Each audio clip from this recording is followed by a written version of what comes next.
So we always like to start these conversations in terms of what began your journey in education as a career. What led to literacy as a specialty?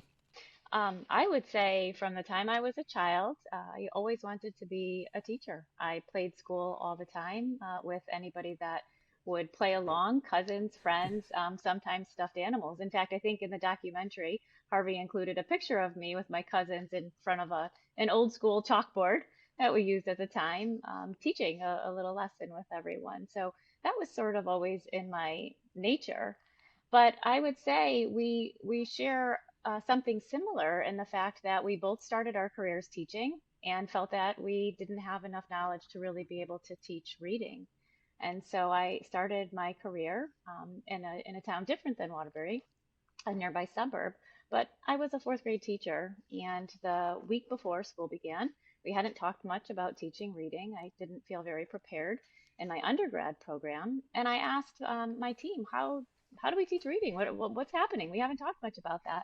And they handed me a box, an old copy paper box, emptied but filled with Stone Fox books and a teacher's guide that went along with that. And I thought, dear Lord, I have no idea what this means to teach reading and what's going to happen if any of my kids are struggling.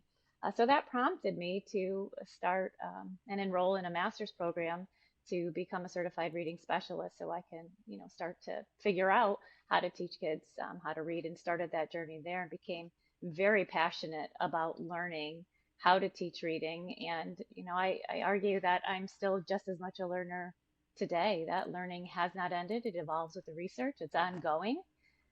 But that really prompted a spark for me, not just as an educator, but to be, sort of a reading teacher and learn that knowledge.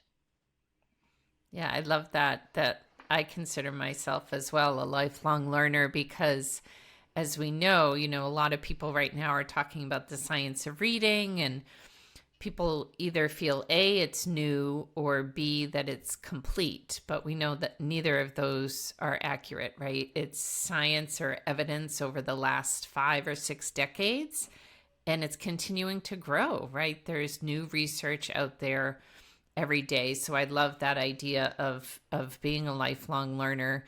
And unfortunately, you and I are probably in the majority of teachers. We know that so many undergrad programs are not teaching the evidence and the components of strong reading, although that's starting to change, which is exciting.